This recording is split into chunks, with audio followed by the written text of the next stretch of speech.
I would fight the world to be your man. The darkest nights I'm there to take your little hand. But there's one thing I can't do, and it's say that I love you. It's that something that you don't understand. I love to feel your good vibes around the room.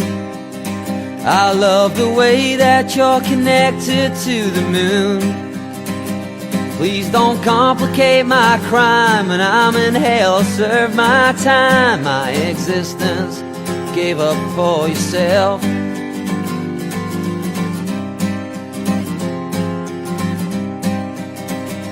If you have to make your journey use my feet, please won't you let me take the burden of the street. I'm escaping from this zoo, I'm always a part of you. But that's something you don't understand. I love the way that you possess the ground, and I hate the feeling when you're not around. I've been trying to let you loose, but the hardest thing to do was watch you walk away with him. I would fight the world to be your man. Evening again, everybody, and welcome to the NHC MUSIC Podcast. This is edition number 35. It's the 11th of October 2013, and I'm John. I'm Anthony. I'm Jamie. You just heard Homeward James with their track Hellmen Julianne. This next track is Prisoners of Lies, which is that Kirby solo stuff? I'm not even sure how many different solo bands has he got. I think he's got involved in a few different things. But Prisoner of Lies, it is, aye. So this is Kirby for the other side, and this is his track with It Comes to Nothing.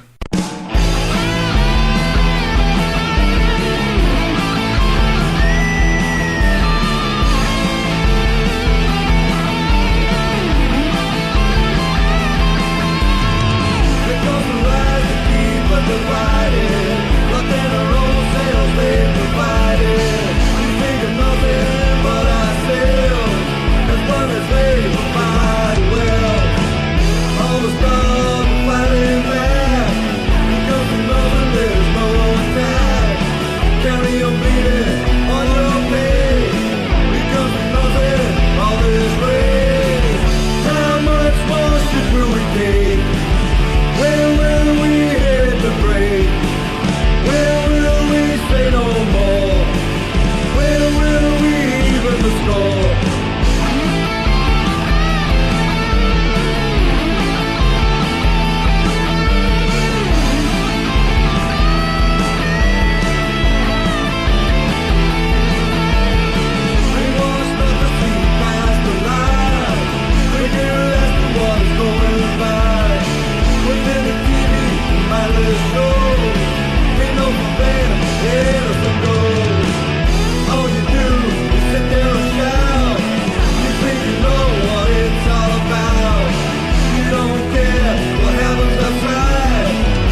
Hi, we're back again. That was Sun's Departure with Where's the Medicine. Before that you heard The Fall of Eden with their song Pavor Nocturnus.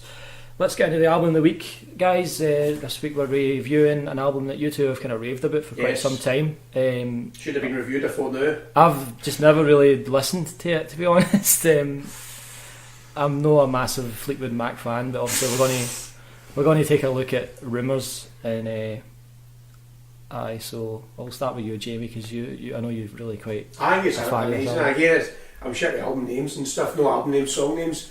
But it's probably, again, it has to be up there in my top 5 all-time albums. Certainly one that I've listened to back to back. I can't think of any poor songs off it. There might be a wee bit less than awesome, but there's not knowing it that is kind of mediocre. I don't know, it just feels like kind of almost like a concept album. It's a fantastic body of work. I don't know how you can just sit there, John, and look at me like that. But you don't think it's a fantastic body of work. I'm going to have to give it a fucking square 10. Just a 10 out of 10 it has to be.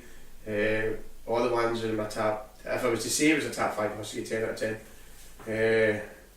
Aye, that's it. There's no weak song on it. All cracking songs, cracking music, cracking vocals, cracking lyrics.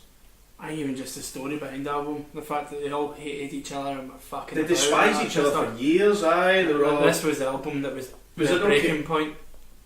Was there no kind of they were all fucking each other and fucking out each other and. Pretty much the relationships with, because I think Lindsay Buckingham and someone else were together, and she wrote "You Make Loving Fun" about her boyfriend on the side, and then Stevie Nicks and is it Jack McVie, the guitarist? I think so, aye. They were splitting up, and that he wrote, I think, "Don't Stop" for her because he felt really guilty for the fact he was breaking up with her. It's a fantastic song as well. I prefer "You Make Loving Fun." It's a great song.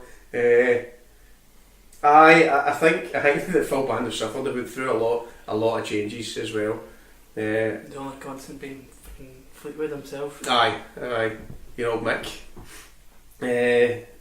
I think it's the strongest Fleetwood Mac album. People would disagree. There's a lot of folk that talk about Tusk in it as well.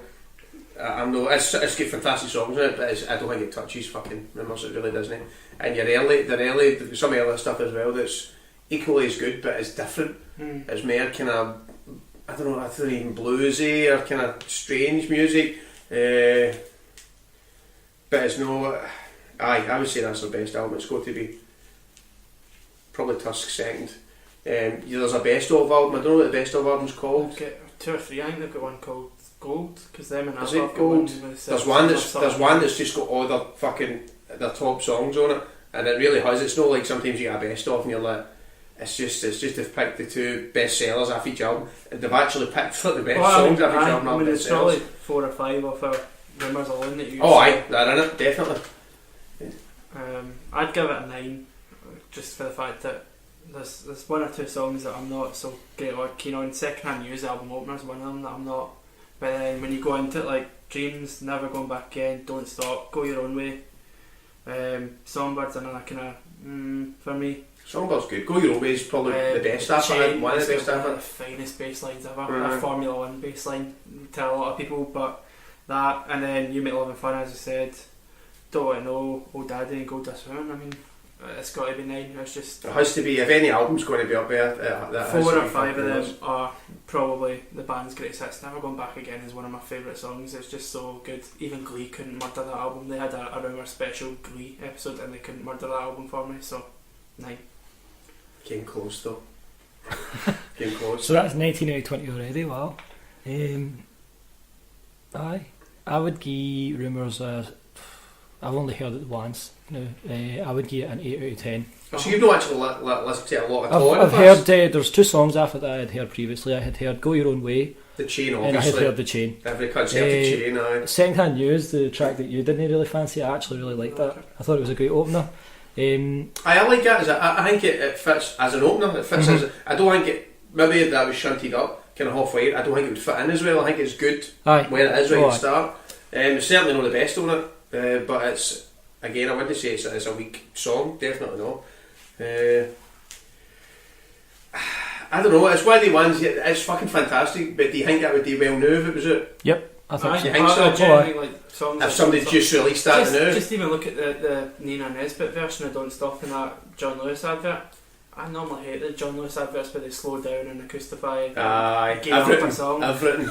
But day up. The day. They make everything sound like Christmas. I don't like Christmas. I don't mean that as an offence to any homosexuals out there. Just get up in terms of they make it just sappy and arty and aye. And Rumours is a bit fucking dark. The full album's a bit dark. But I didn't know any of the stories, but even I was kind of getting some like quite kind of there is. It's desperate undertones going on there. There's a lot of fucking anger and seedness in that. So I think whether it's the harmonies, which Fleetwood Mac seem to do as well as probably anybody in popular music, the guitar. Like I've heard the cover, You Go Your Own Way, before. I'd never heard their version, and the cover I heard didn't have the solo.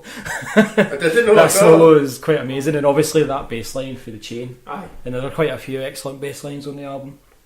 So that's a definite 8 for me. Wow. I think Songbird would probably be the one song that I heard off it that I wasn't very keen on. And yes, one of the popular ones as well, Songbird. I think that's probably one that's is that the same one you got Cassidy? It's a bit easier, that people can latch on to a bit faster. Maybe if you're maybe a fan of, like you're saying, melodies, harmonies, whatever, like kind of guitar work, that might not be the best one to catch on to. It's kind of the poppier one off it even. Aye.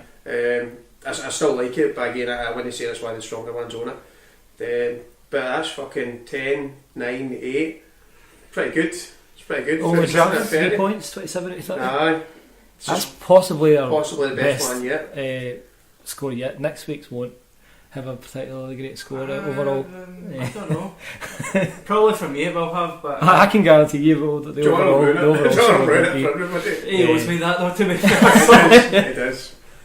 Actually, to be fair, I haven't actually heard this album all the way through, so I'll reserve judgment until I have. Remember, it was before Axel was a dick. Axel's always been a dick. Before he was a complete dick. So anyway, we're going to be reviewing Appetite for Destruction next week. But for now, let's move on for this and on to the discussion topic. Let's just announce it just now, and we'll have a discussion later in the show about music documentaries. So this is a good one because I quite like music documentaries. And I don't really watch. I've not watched a lot, certainly not recently. I know you're quite into kind of music documentaries. You just recently watched one, so you can chat about that. Really? Right, well, we'll get into that later. I think the last one I watched was a Bob Dylan, John Lennon type one that was actually quite good, but I don't know about some of the facts they come across in it. I quite like to question some of the facts that come across. John Lennon was a nice guy. John Lennon never it gave them both like kind of the aura, the halo. Like tell us some fucking facts about them, really facts about them. Bob Dylan, I don't really know a whole lot about on a personal level, but John Lennon was a fucking tool. Oh, they were both John Lennon and Bob Dylan they were both mad heroin abusers and that, so. But it kind of glazed out a lot of the drug taking and stuff, and I was like, this is just shit, really. I think it depends on when you're getting your documentaries for. Pretty sure that was like a fucking Netflix Discovery Channel job. Mm-hmm. Aye, half an hour. That kind of thing, man. Aye. We take the South Park thing with the History Channel. It's Kyle. So UFOs not on the History Channel now. The UFOs. Oh, there's that aliens meme guy. Aliens, aye. With the big hair. His hair gets bigger every time you see him. Was it you that shared that thing on Facebook and said it's not even his final form? Aye. Because it just gets bigger and bigger. And his beard kind of like doesn't go anywhere. There was a guy at Babylon 5 years ago, I used to watch it, and he had a big massive headdress thing. That's totally looks like him. Totally looks like him. Man, so maybe it's one of them conspiracies, not how they say like the elites use the TV shows to tell you what's coming, the big catastrophe. he's the alien, man. He's coming to fucking... I hope no, man, because he's a dick as well. I hope aliens are not just dicks. I don't want to say aliens, but I know, it's aliens. Anyway, more music. This is Lemon Party and their song Misdirection.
Back again, everybody. That was Capone and the Bullets with It Couldn't Have Been Better.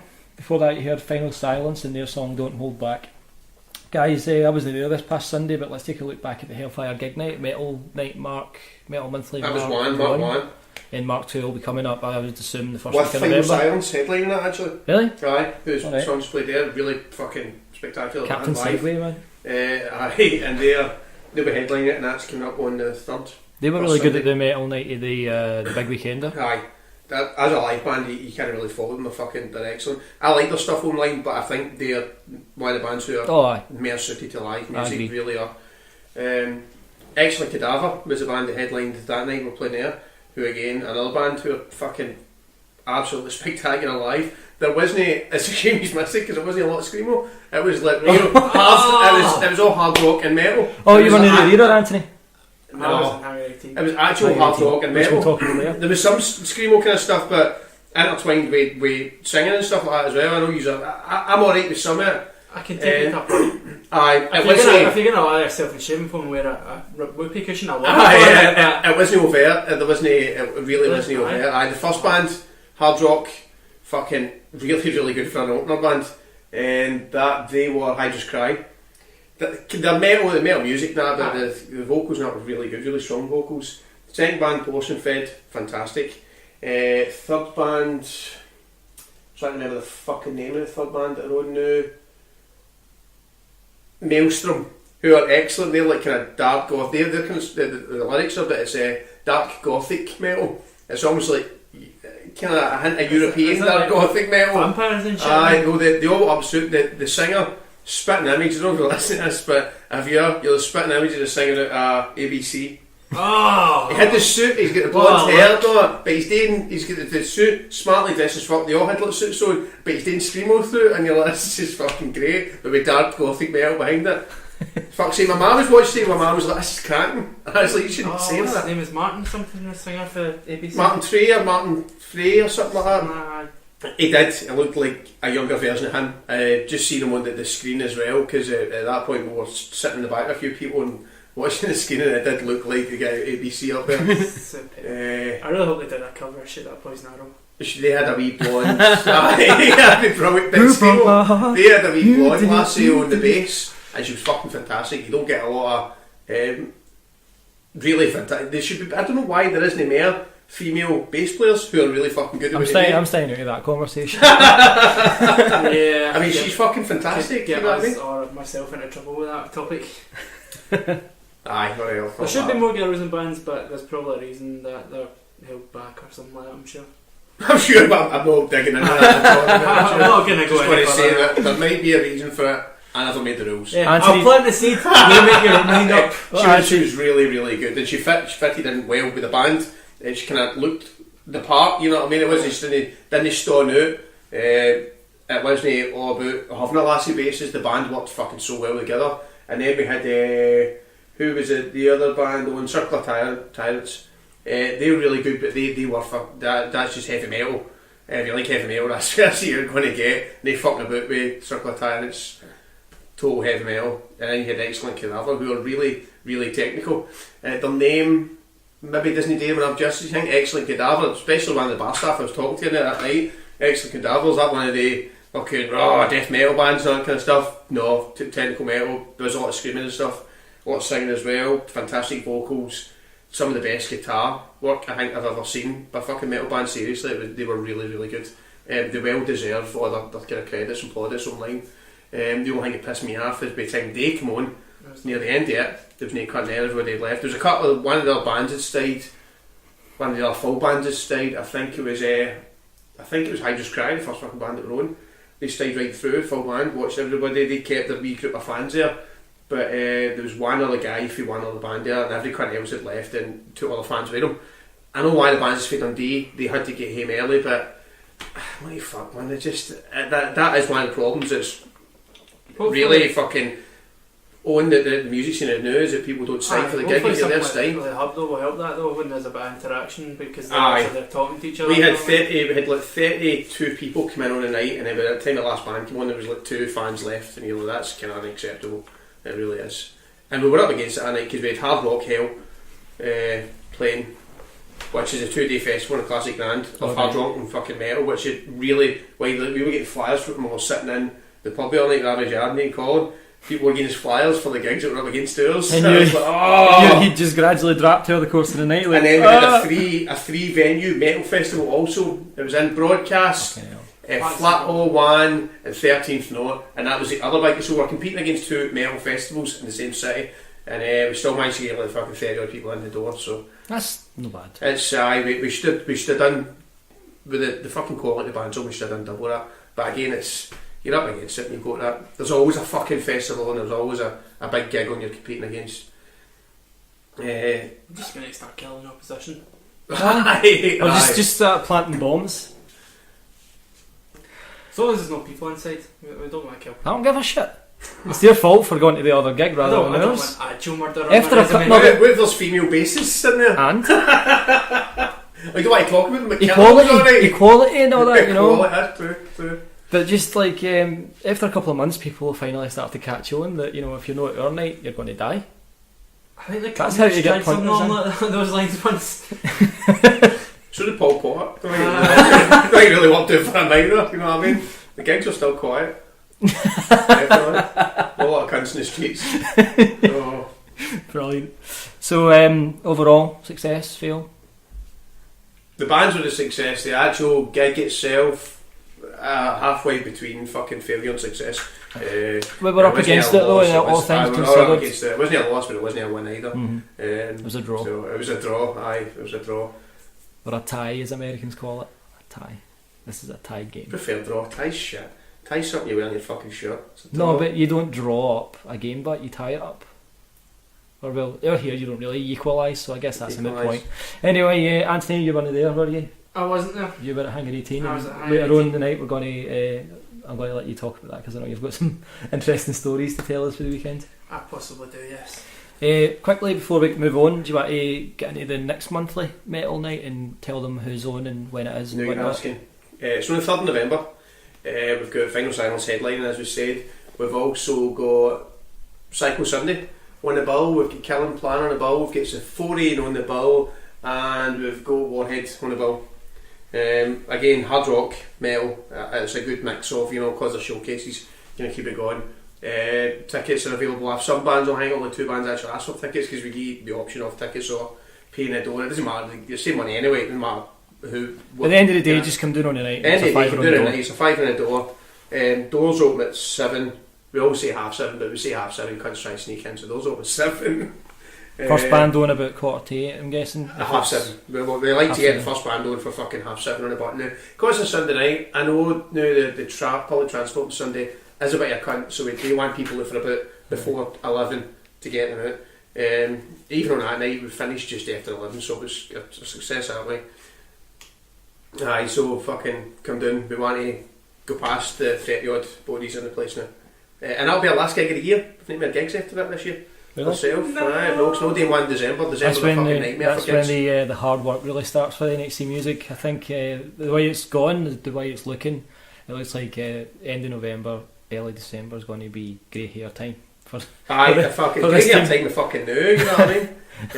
This is the calm before the storm. But that time we'll have the online shop now opened and we'll need to start, because I was saying to Cussage, who was up the night doing an interview, she was asking about like, when's the fanzine coming out as well, and I said, well, at this point in time I'm putting like an extra 4 to 6 weeks in Tappy on the fucking deadlines, because now I know that every time we get so close to something comes up. But we want the first fanzine to be out for Christmas. That'll be the first big fanzine. Start working on my debut fanzine after that'll be a big interview with you guys as well. Alright. I meet the team kicked it. It's time for a Rocky 4 training montage then. Aye, but the show will actually be open. Jamie will tell you a perfect song to play out. When's this next week? This is Friday. This is Friday, Jamie. The actual show will be open.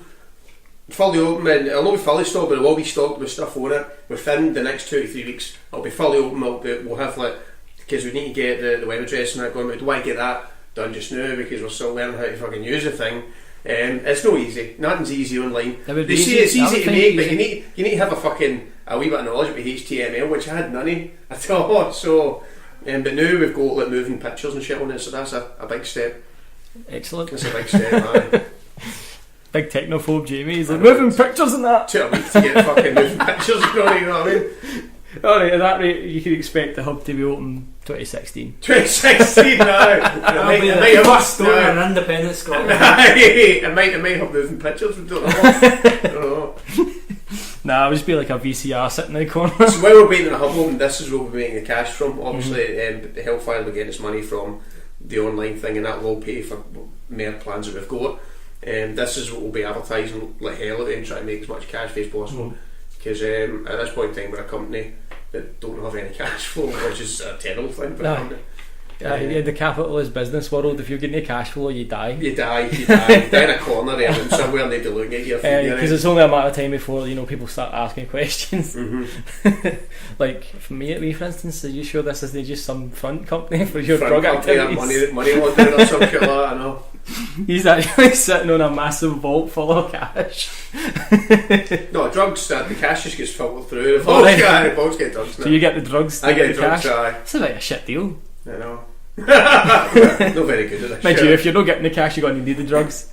Anyway, before we have the next Hellfire monthly Mark 2, we have the My Misspent Youth gig, which is being brought to the fine people of Glasgow by Evil 4, and I think it's Alternative Promotions in conjunction. It's out flyers. It's on Friday, 25th October in Ivory Blacks. There's a wee logo on the flyers.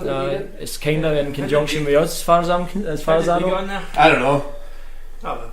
Friends in high places. And it's not one that I photocopied and just put a wee picture on it. I've seen the. It says sponsored by, so I'm guessing that it's just kind of. Is that where the money's going? That's where the money's going. We've been posting up a lot, posting up the page a lot, and we've been doing a bit of chat about it, and even Colin was talking about posting up a few things about it, because we were talking about it earlier as well when we got that flyer actually. And we're trying to all be there as well, because it'll be a really good. I really want to see My Misspent Youth live. Cracking band, a band who promoted a lot on the page, and it might be our only opportunity to see them play live, because of Bergen and Norway. So they're not going to come back a lot. They seem really quite excited to come here though, for some reason. I get asked today on Facebook for a Russian band wanting to come here from Russia to play. Oh, yes! Get them. Aye, I seen that. Aye. Did they send me a personal Brian message? Morecambe or something with thing midway and sent. Who's Chrissy Mullen? I didn't ring that bell. Chrissy Mullen's is Chrissy Mullen in a band? Aye, because whoever it is apparently told somebody to message me, and I'm like, I don't even know Chrissy Mullen. One thing to help. You know him because we've played a couple of gigs with us. Right, probably because I've talked to him a few times. The guy wants us to help out with like a UK tour, and I'm like, we've just not had time for that now at all. To help out a Russian band with a UK tour. I wouldn't even know where to fucking start with that actually. What exactly do you want help with? He never tell us, I think he's used broken English in the email as well, because he never really tell us what he wants help with, just can you help us? I was like, to escape Russia? I don't know what's going on here, you know what I mean? I don't know about visas and shit. But anyway, back to the gig we were talking about before he starts a new Cold War. My Misspent Youth, an excellent band from Norway. They're Norwegian. Norwegian. No, they're coming Finnish. Up. Their newest single Integrity's coming up later on this show actually. Their support is Sinister Flynn and one of them. The Phantoms, who are pretty good, and also Mayonnaise, who I've never heard. Sinister Flynn are good. £7 tickets. Tickets Scotland online are on the door. Friday 25th October. It doesn't say a time on the flyer, but it'll be probably the usual. That's competing with Oktoberfest at Glasgow Green. Aye, fuck Oktoberfest. Is it? My Misspent Youth's where to be, because they're a really good band. To try and do both. I could do both. Oktoberfest during the day. My Misspent. Oh no, I can't. They'll open page it, dog. That's not paid. 26. Maybe NHC Music should just make a day. 2 weeks today. But we'll, I'm guessing that the 3 years will all be at this My Misspent Youth gig, because it's going to be really good, and I'm going to procure his dictaphone and try and get an interview with him as well for this here poddy. In the meantime though, let's move on. This is Ark with their track Catastrophe.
you trust your eyes to see? 1,000 points tonight. Come on inside it. See my dark tonight. Come on inside it. Now with the trust, like the jaws are falling back. Victim found the quick blade on the floor of the saw. You see painted woodwork, you see candy cook, but now you're down on the floor and now the runs are to a pull. It's a fortune teller, reflecting time and night. Now see the clown with the hatchet in his paw. Father took the bulls, perversion in the night. Foot's up in mirrors, who's the freak now? Shadow cuts his whip, carry starts to creak. The destination's hell and there is blood to go round. Sexy as a candy, toxic blue burst. Put your new potato in row, it's going home.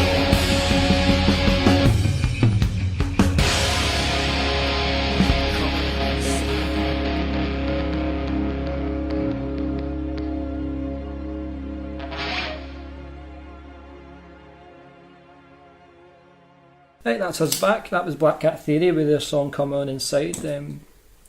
Before that you heard Algernon Doll with Cassini. It's discussion time, gents. Music documentaries, do you have any favourites? Are you a fan of them in general? We'll start with Anthony, I think, this time, because I know that you probably need a wee bit of time to think. So Anthony? I love them. If it's about a band or a musician you love, it's even better because you find out new stuff. It's almost as good as an autobiography written by the person himself. The only problem is sometimes if it's after a band's split up or died or whatever, you tend to get a lot of wanky people who suddenly, because they're dead, they're the best things since sliced bread. I don't like that, but I generally love them.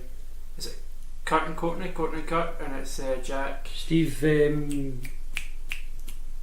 That's one of the best ones. There's a good one about rumours as well. That's Blumstein probably on or something? Netflix. It's a really good Metallica one, some kind of monster. Aye. That really That's brilliant see as once well. you actually watch it, you're like, it's a good documentary. it's just weird because you never think that bands having like kind of almost like breakdowns and stuff Aye, like you that. realise Often that- you go to a psychologist and then realising this psychologist is a total dick and he thinks he's like the fifth member of the band. Even then, you Weird. realise how wanky Metallica were. Oh, though, they as were well. totally wanky, totally wanky. But And I thought Napstar was the point that proved that. No. I Some know kind that of some kind of monster did, but they've obviously watched that edited and went, good, this is good, we want this out there. This will be good exposure.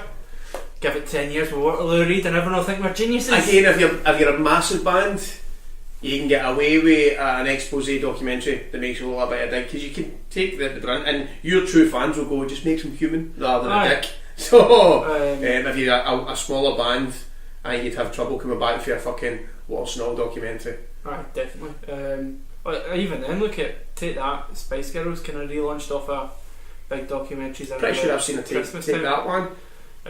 Where they all got back together, except Robbie Williams, who at that time was successful still. Was that though back when he was in his phase of growing a big beard and doing conspiracy theories and all that shit? He went a bit mad, but I don't Did he think. one? I think he was always kind of mad. He just wasn't. Oh, right. He wasn't picked out. Just kind of kept it to himself back then, and then just one Apparently day. he's got a UFO room in his house. I don't know what that consists of. I just know he's got a room for them, Okay. and it's got it's got a big telescope and shit in His it. poor wife and daughter. Aye, true. Maybe the aliens. Might be, aye, I don't know. Nothing to put it past me. He's like a multi-millionaire, so Okay. I think if I was a multi-millionaire, I'd be a bit fucking mad as well. If I was a multi-millionaire, I'd shit down people's chimneys and then just give them a fiver to clean up. That guy in Aberdeen, Aye, they were I thought shit. that was brilliant. Brilliant. Oh god, aye. The headline was "Find the bastard that shit in my chimney." That's the best headline I've seen in years. Only one country in the world you're going to see a headline like that, man. I recently watched one called Searching for Sugar Man because it was Oh, Sister Rodriguez. recommended by a relative. We just put it up online today. The Actually, story behind it was phenomenal. Marco doesn't do it justice, the story behind it, to be fair. But it's I've just never seen a documentary, but I have read about the brilliant the story. What obviously the film doesn't tell you, because it's from a South African perspective, is that he was still reasonably big and toured Australia and New Zealand in the 80s. But even still, to go from being this guy that any producer who worked with him thought he was better than Dylan. so was he fucked out by them or by his own record company, Seeker? I think it was by Sussex Record Company. Oh, Sussex, sorry.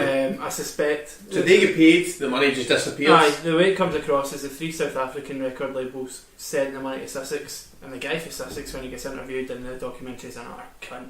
He refuses to answer questions, then says, "What does it matter where the money went? He's not got it." kind of thing, and you're like, See, I would just kill him. I would just kill somebody like that. He doesn't deserve to live. That's like every politician in It Westminster. is. No, but I would just kill all the people as well. But it's like all these people that have worked with him said, oh, he's better than Dylan, he's one of the most natural songwriters ever. And you listen to his stuff, some of his songs are fantastic. There's like one called I Wonder that's brilliant. Apparently, the whole the thing you're saying in the article as well that you wrote, that they talk about a lot on the actual film, is that they maybe weren't ready for like a Hispanic American. Yeah. Well, the thing is, famous person that's in America. potentially true. And then Well, they the weren't other ready for Jimi Hendrix. No. The other thing with that kind of period is probably still true now, is record companies had their favourites. For example, when Aerosmith came out, When was the period then? It was late 60s, early 70s. Oh, right, okay. They had 2 albums and work began a third. I think the single off his second album was quite prophetic because it was, I think the lyrics are, I'm going to get fucked out of my record label. almost 2 weeks before Christmas and I've lost my job. Wandering streets alone. 2 weeks before Christmas I get dropped off his record label. Fucking hell. Anyway, all the while he was a success in South Africa. Possibly because he's got songs like Anti-Establishment, Blues and stuff like that. Yeah, party stuff I've got Kinda pretty well. who fed into folk who were unhappy with the apartheid regime. He's bigger than Elvis, bigger than Johnny Cash, bigger than Dylan and all those folk in South Africa. Never seen a penny from it. But because of the apartheid regime as well, a lot of his songs were censored for South Africa, so it wasn't until the 90s where a lot of his stuff was heard. The story of the film is these two guys, because there's a lot of myths around Rodriguez that he shot himself on stage or doused himself in petrol. They hunt him down and they put up a website like with all the stuff they know about him, his song lyrics and all that kind of stuff, to find out if he is dead. And there's a picture of him in a milk carton, have you seen this man, all that kind of crap. And his daughter gets in touch saying, thanks my dad. They go across eventually after talks and that kind of stuff to South Africa to play a couple of shows, thinking if any more than 50 people turn up it'll be worth it. They get picked up. You said that on the article, it was a stadium they'd filled. It filled pretty much a stadium. 1998 they filled a stadium and this guy turned up expecting like a village hall and it was a stadium. Sell it. You know what I mean? Oh, so I like bring him back for another gig and he's like, okay. I would have then shot myself and burnt myself on stage. Added to them. But like, you kind of see him coming out on stage and the crowd can't believe it because they've obviously heard for years this guy's dead and folk have brought their kids to see this show and all that kind of stuff. The story is better than I can ever do it justice. It's one of the best. I think it won an Oscar this year for best documentary. No, it did, the documentary one. It was up for something else as well. If you get a chance to see it, it's well worth it. It was up for another Oscar too. I don't know if it was maybe investigative journalism or something like that. They didn't get it. So, but for a documentary, a music documentary, to win an Oscar and be up for another big award is fucking something pretty special. Can't get enough of music documentaries. Don't get me wrong, I don't watch a lot of them as much as I'd like to, but I would watch. I do want to watch a lot of them. I just don't get a lot of time to watch music documentaries. It's not something you can't watch one of music movie night or anything like you're sitting in the house. It's got to be something you watch during the day, sitting and tuning yourself. I'm saying talk about Netflix, but Netflix has got fucking a lot of really good music documentaries, just as standard. They've got a big documentary section. There's some fantastic stuff on it. That was where I watched the kind of all fucking shiny Bob Dylan, John Lennon one, but again I wouldn't class as a documentary. It was entertainment. It glossed down all the bad shit and made them look like fucking beautiful, illustrious people. And they were really good at what they did and all that, but they were also quite mad on the drugs. What about yourself, John? I'm just regretting starting with you, to be honest. We should have left that for last. Aye. Because now me going, don't watch a lot of them. And I'm just like, oh, well, I can't beat that. Some Kind of Monsters, but well, that'll tell you, that's one of the most recent ones I watched, so probably it's been about a year, 2 years since I watched that, and I've not seen another. Before that I'd watched a couple of Nirvana ones, same as everybody else. I watched like a couple of Nirvana ones. Guns N' Roses one actually was pretty good, and it did it didn't gloss over the fact that he is an arsehole. It made him out to be an arsehole. It was like he is like the ruination of the band and all that kind of stuff.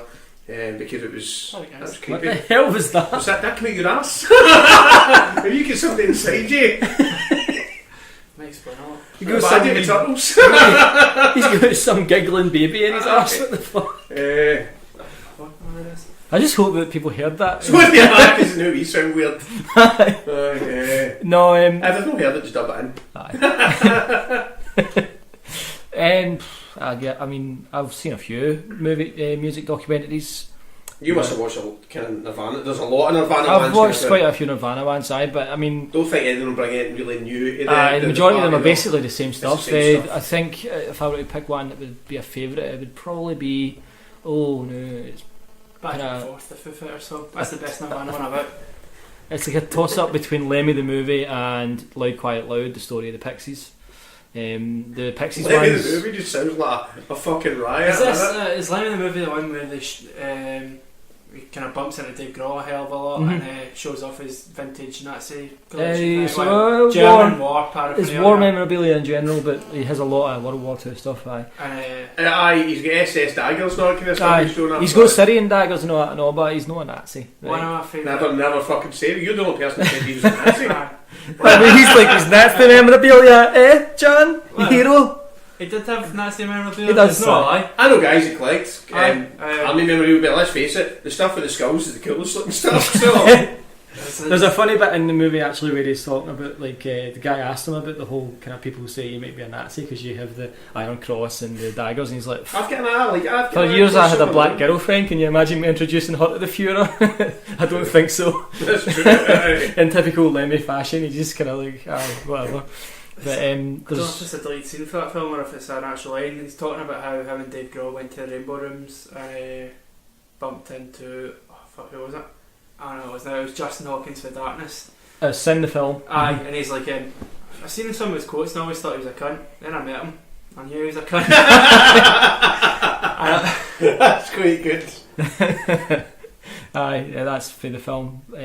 That's probably up there with Pixies Loud Quiet Loud. The Loud Quiet Loud probably just Is that no more? That's It's it. not like a fun one. It's more just a kind of in-depth. that's an actual documentary, and aye. it really drives home just how distant they were for each other, particularly Frank Black and Kim Deal. It makes the recent Kim Deal departure Aye, no surprising did whatsoever. Have fucking quite severe mental kind of issues though. I don't think so. No. Serious. I'm sure he was one of the ones who was He like smoked serious a lot of manic, weed, manic but depression. Well, there you go. It might be the he manic wasn't depression. like particularly depressed. I think it was Yeah. just he's quite proud. He's a proud songwriter, and so is Kim Deal. They just clashed. Just clashed together, I'd say. Because she would always bring in kind of ideas and let's do this, and he would just be like, no, I've wrote the songs and we've got our own sound, so this is what we've got to stick with. And she didn't like that. But the Breeders are just as good as the Pixies, I think, but maybe even better. So who cares? But it really it makes the departure of Kim Deal for the Pixies this year quite unsurprising. Breeders are good. I couldn't say that just because a couple of my favourite songs are Pixies songs. I've listened to the Breeders. I've done one of their albums on here. But I would need to listen to their full body of work basically to get a kind of inkling of the band. In the Loud Quiet Loud documentary, there are quite long periods of them sitting and no talking. They don't communicate. And that's weird. That is weird. Quite uncomfortable. To watch a documentary, it might sound like, that sounds quite boring, but it's really quite insightful. It gives you an amazing insight into just how awkward they are as people when it comes to being in a room together. And yet when they go on stage, it's magic. I mean, it's probably my favourite, although there's another one actually that comes to mind which is called Hype. I don't know if you've seen that, documentary about grunge.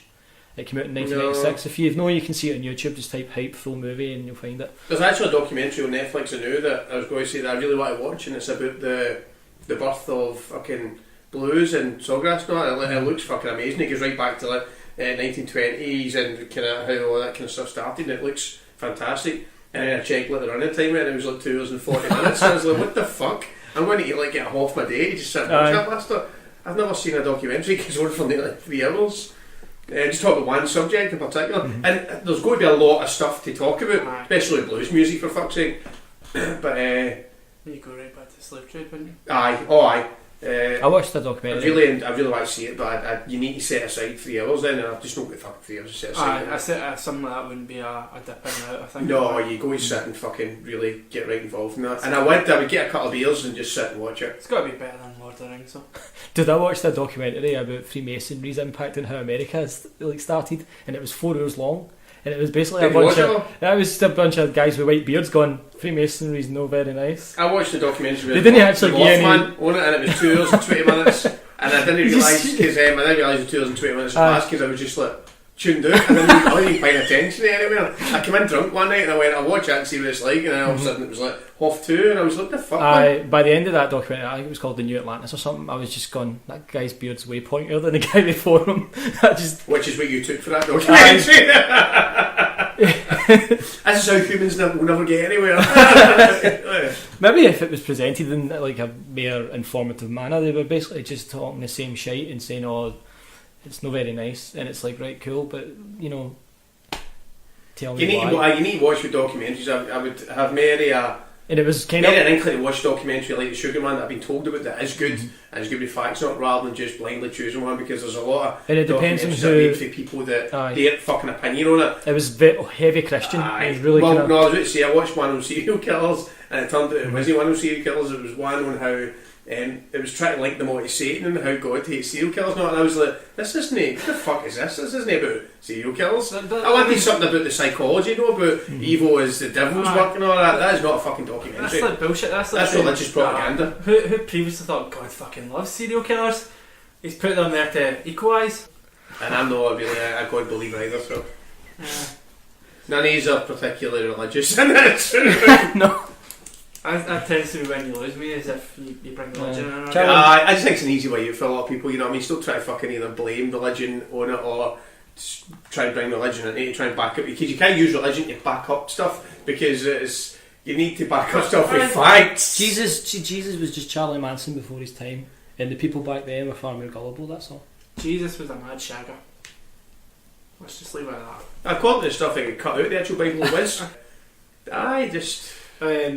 It's an interesting book, but so was Lord of the Rings. Religion's just it's had the legitimacy of time, or the main religions have had the legitimacy of time. Give it a couple hundred years and folk will think Scientology's actually no kill. Which is quite terrifying. But anyway, Jamie. Yes. That's not good enough, you need to give me music documentaries. I try to think, because that's the only one I have watched in like a year and a half, 2 years. Apart from that, it was just the same, no very good shitty ones. I'm sure I watched a good, fucking, one of the bands Aerosmith. I watched a good documentary on them, which you actually get with one of the box sets and the case and stuff like that. I've always wanted to see there behind the music, but obviously because we're British we don't get behind the music. What one was it? It was a box set anyway. I could try, but I'm lazy. You'll forget when he leaves here, really care. By the time you start typing you jizz, you. I know, it's just like, there's so many possibilities. My internet history is not the kindest to me. I'm really not the best person as a documentaries. I get all my information probably from online. I get just said online all day. So good ones on Rumours or possible on Netflix. Like there's a couple of good ones. There's fucking loads of Fleetwood Mac. I need to look that up then, because I didn't know anything about that the whole strife and. It's quite sounds interesting. Quite well documented. They're all hating each other. So, and it was actual fucking hate. It's not like this like. Well, like Alba as well. They had that stage where the Eagles.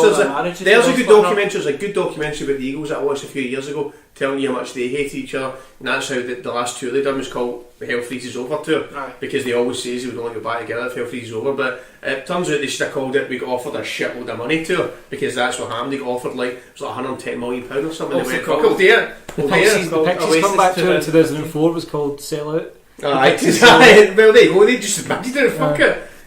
But the Eagles despise each other. They had to get no separate hotel rooms, like sleep in separate hotels when they were on tour. I think that's pathetic. They're grown men. Each other. I know they should be professional. But that's why, see if you work somewhere. There's huge amounts of money in fucking play as well. People. There's huge amounts of money in play. Be a professional.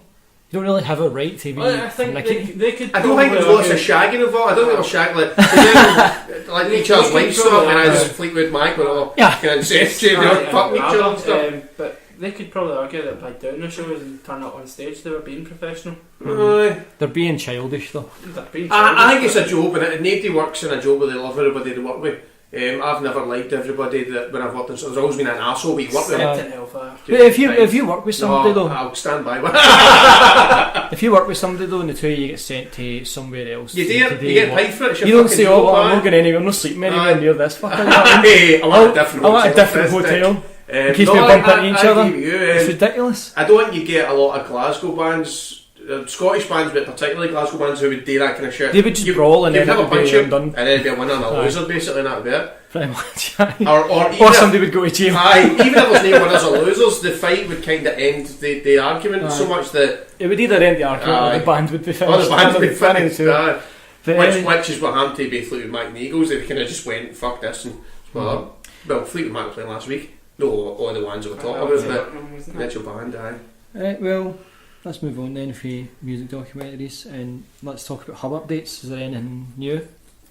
Online stores coming soon. Online stores coming. Online stores coming We soon. already touched on that. I was saying the other thing, I had an interesting talk about somebody, with somebody the other night about they can maybe try and get us a bar, but we don't really want a bar because it'll be licensed and then it goes against the whole community centre affiliate where people can come in and thing you in, and it's not what we want. We can have bring your own bottle when we've got nights on, but we don't want to be specifically fucking tied to an alcoholic licence.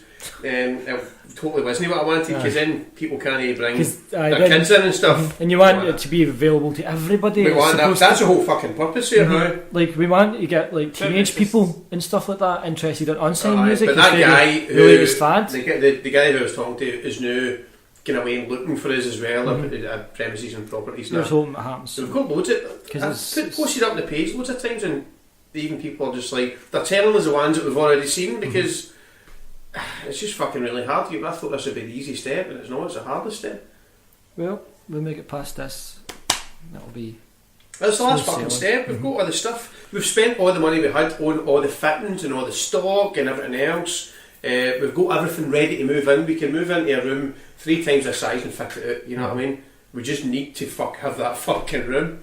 So I was saying to Kirsty, I'm 2 minutes away from moving into some cunt's garage and just starting up, because I'm starting to get really pissed off with it. But even that guy I was talking to, every person I talked to about it is saying, no, this is standard, this is the kind of way. I've heard about people who've waited like 8 months now to get the perfect place. A fucking joke. This is people who have done the same kind of thing, who everywhere they went into, there's always been a problem. They've had to just keep waiting, and then one comes up. But again, you shouldn't have to, but they thought the same as us, that they shouldn't have to either. At least we've got the online shop that we can start. These are people that have had to just sit in their fucking horns in the online shop or anything.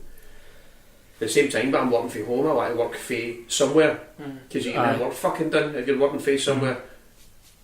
And it means the 3 years are always But that we're kind of in and bounce ideas together, and we've got a base operations. The main important thing for me is the base operations. I can't tell loads of musicians. I just come up to the house wherever you want to chat to and all that. Can I have that? You don't. Why? I'm wanking here. So does Anthony occasionally. Yeah, he goes to the toilet for 20 minutes at a time. He's having a job. One, it's not particularly professional, and 2, you don't want a bunch of strangers in your house. No, it's just as simple as that. I don't mind it for the podcast, because we plan it. And it's usually and podcast and Becky which Sue we need to stuff. work out eventually. But the thing is, this is my house. I want to have a workplace and a house place. You know why I'd be sitting in here going, Hunters at work today. Hunters at work. There's Hunters of good stuff on the telly. What am I got to do? But again, they books are sitting up there on that counter now. They're sitting there on that counter. I can't get them in the fucking spare room anymore. I've seen it. So it's starting to ooze out. You know what I mean? Kind of must be depressing.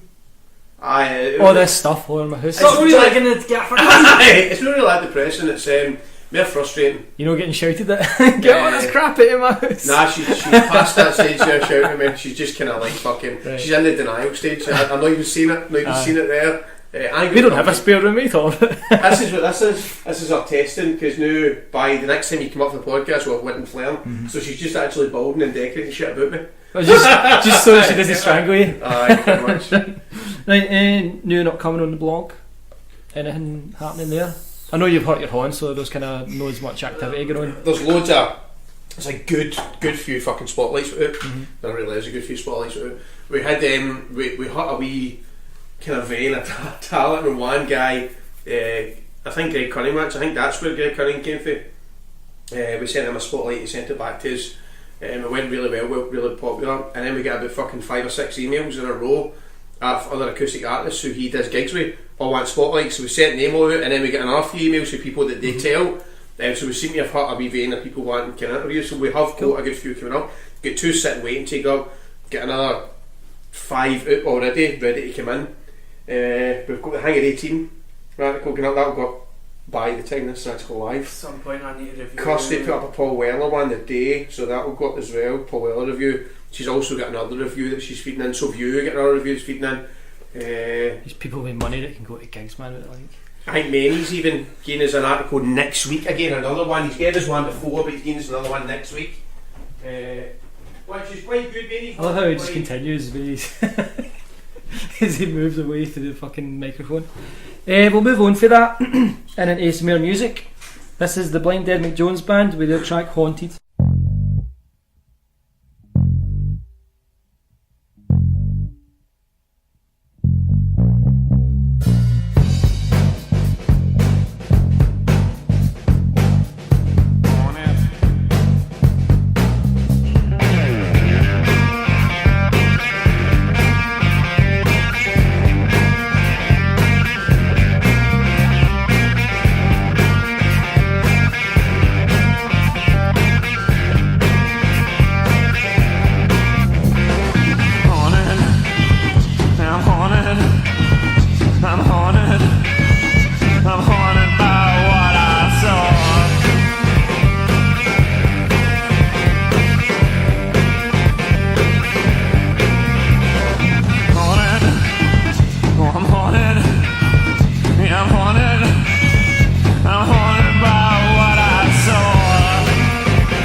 not near, you're too far.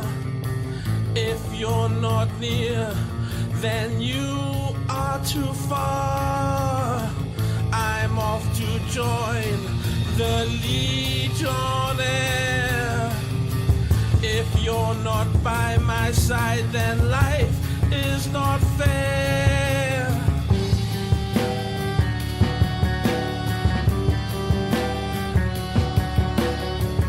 I'm off to become a foreign legionnaire. I'm off to be a foreign legionnaire. I'm off to become a foreign legionnaire. I'm off to be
We're back again. That was the Babdocks with Foreign Legion, and before that it was Vicovey with Thick Skinned.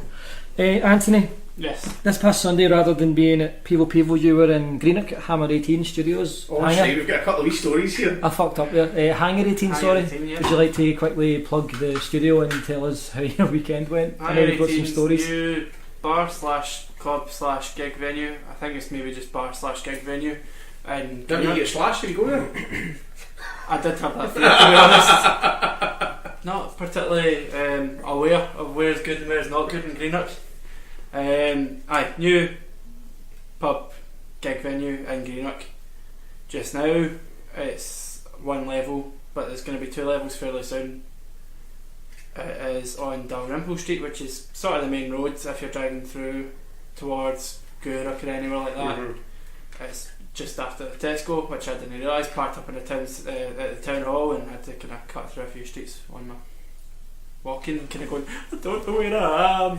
Anyway, every Sunday night, good friend of the show and NHC in general, Colin for Sneaky Pete, is running an acoustic night, and the premise of that is there'll be 2 bands who get half an hour each, free entry, the bands will get paid, and the reason I went along because Black Lights were playing and a shoddy, unprofessional musician was supposed to be playing. Just name her. I will do, but the venue itself, She deserves to get named because she was a cunt. she'll definitely get named. There's no shame in that. He just likes to build suspense. That's right. Just plant the seed, and He's like Alex Jones. He doesn't actually tell you. He kind of leaves the suspense It's a going. lot, He tells you doesn't the actually last, tell you, but you're actually looking. the venue itself phenomenal, really cool. And inside is like gig stubs making up a pillar. What's the capacity of it then? The downstairs is probably a couple of hundred, and then upstairs Pretty good. we get a quick sneak preview of the upstairs of what they're trying to do. I mean, it's still under construction, but it's going to be amazing.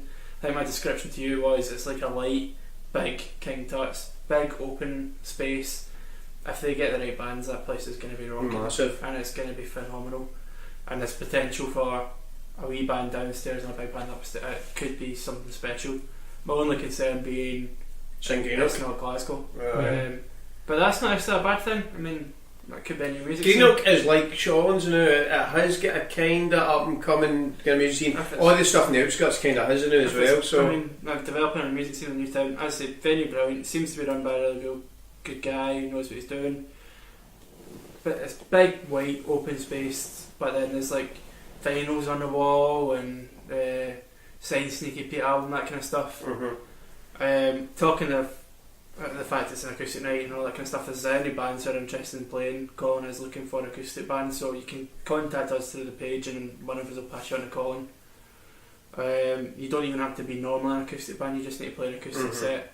I take it Black Lights done an acoustic set. So like Colin's vision is to have like stuff as diverse as rappers and all that kind of stuff. My only complaint of the night would be, and it worked out fine on that night, would be the fact that doors are at 7, first band's not until 9, and it's a 2-band bill, so you're waiting for 2 hours. That's a bit strange, aye. And you can understand from the bar point of view because more drinking time and that kind of stuff, but at the same time, Surely 8 o'clock would be fine though. an 8 o'clock cafe. 8 o'clock and add an extra 15 minutes on, because bands, especially doing an acoustic, half an hour's quite a squeeze usually for bands. If you see you can get up to 45 minutes, usually happy to fill a 40 minute set anyway. If you drop the door time by an hour but add half an hour onto the music time all in, Each band's still getting half an hour, so I mean they were. I mean you'd be going out about 10:30 or something like that.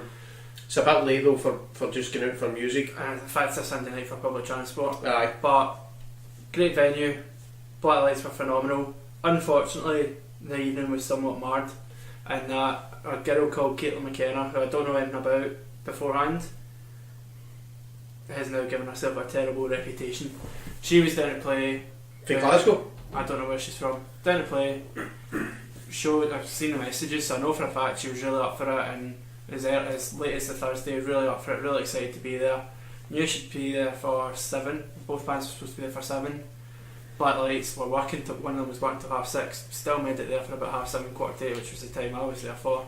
They are professional as fuck, right? They are. So. I mean, they slag James, but he keeps them in line and he knows what he's doing. Shit hot singer as well.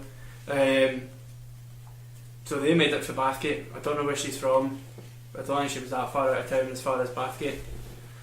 She didn't turn up.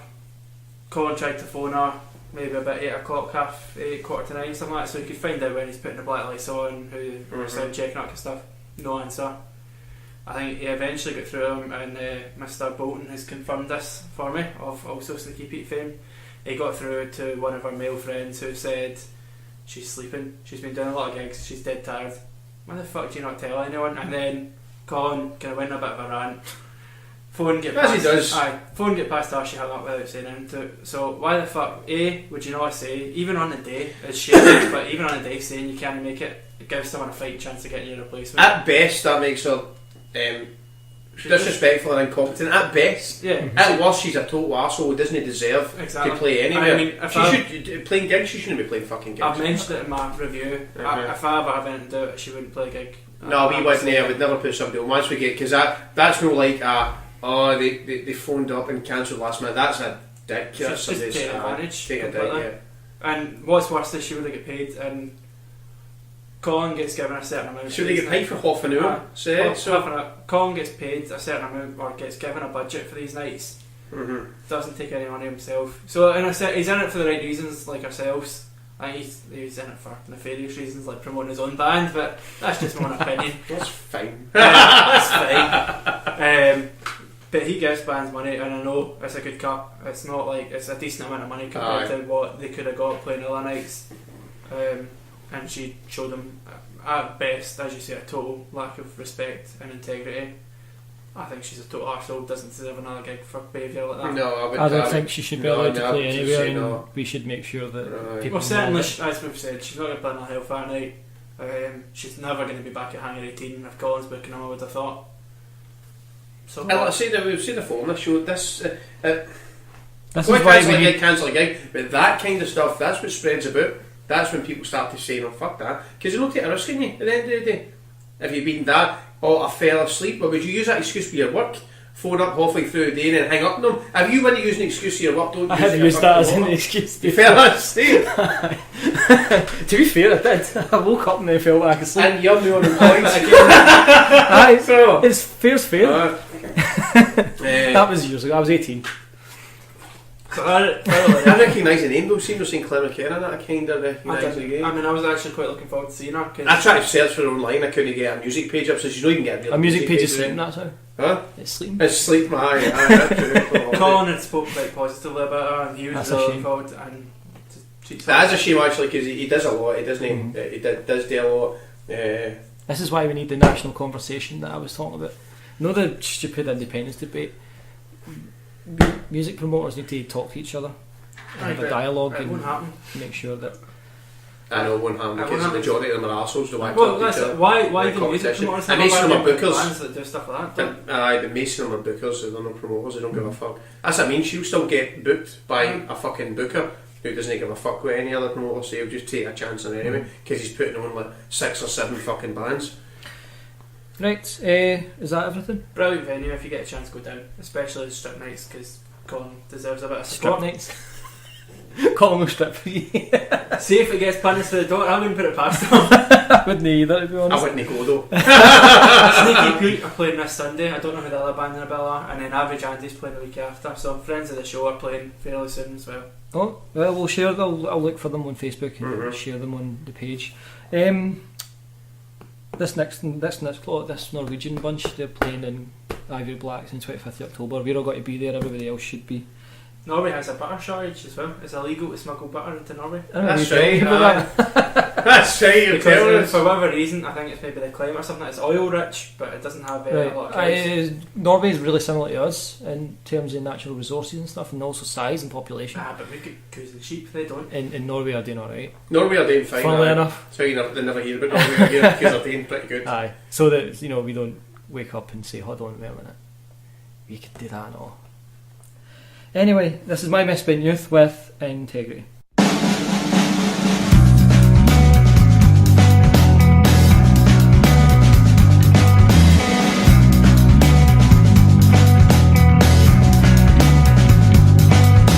She said to set herself free with a future ahead. Find the key. Love is real.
back again, and this next track is the Evo 4 track of the week. Visit our friends Evo 4, who are co-promoting this my Misspent Youth gig, actually, with Alternative Promotions, and it's sponsored by us, apparently. I'm going to be expecting a check. Aye. Go to www.evo4.co.uk and check out their website. They're pretty good people. This week's track of the week comes from Static Future, and the song is Marseille. We'll be back shortly with our final thoughts, which we won't have because we never do. So we'll see you in a few minutes.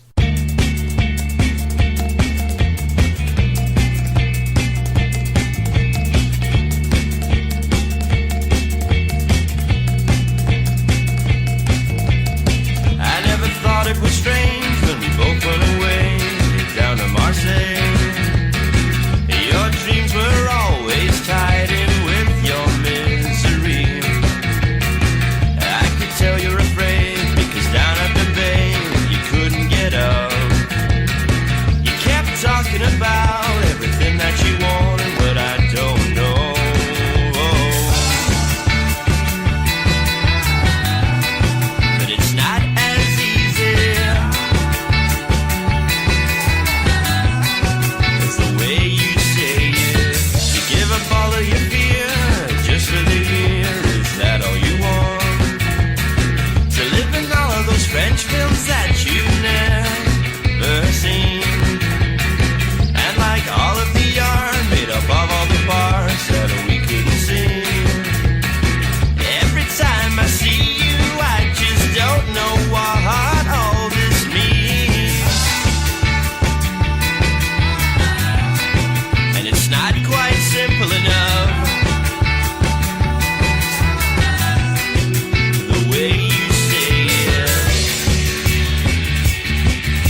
back again, and as mentioned, it's closing time.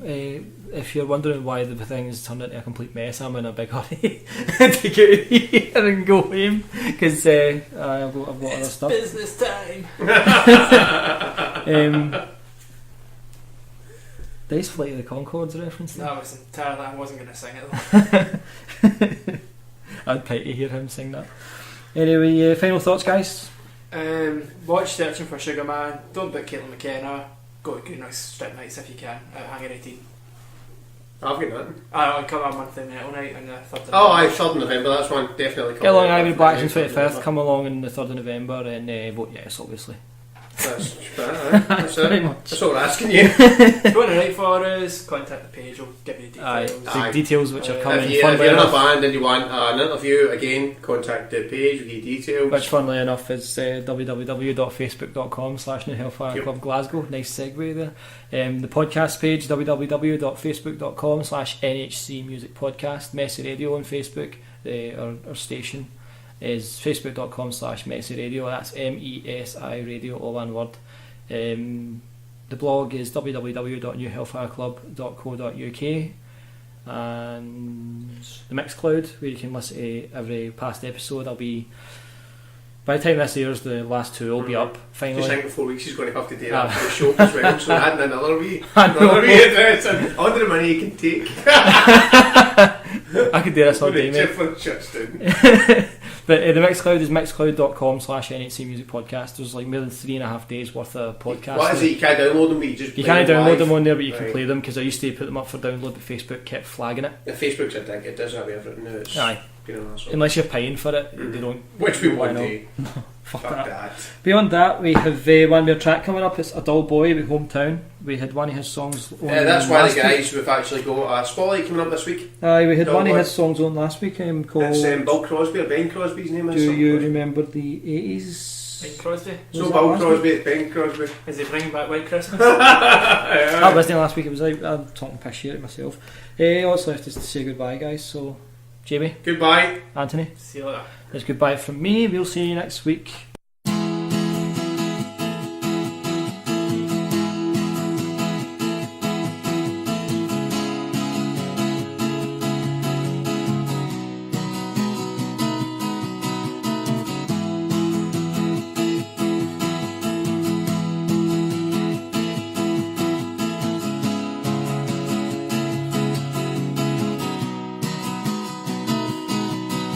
Smile, though my life is fucking shit, and I don't do a thing to help it, and I'm selfish. Watch as I flush it down the drain, and the more I see things changing, I'm the same.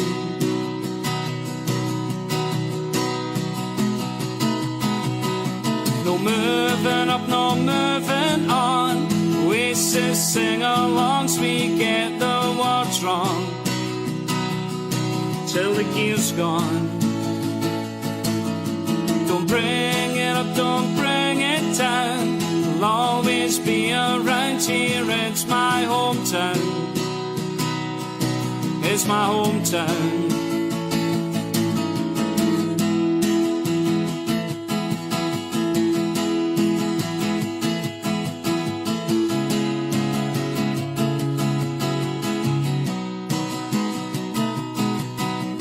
Nod as we listen to the tune on the jukebox in the pool room in the afternoon, and drink, though I'm feeling kinda rough, but I never think it's too much or enough.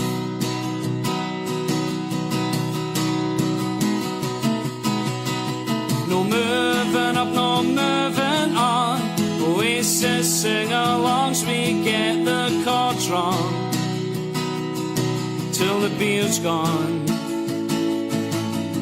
Don't bring it up, don't bring it down. I'll always be around here, it's my hometown. It's my hometown. sing along with me. This is all we'll ever be.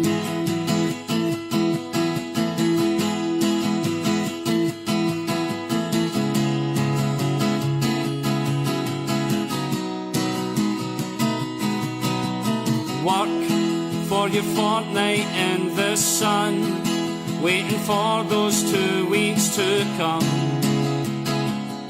Then it's done. Or die on the usual 9 to 5, waiting for the weekend to arrive. What a life.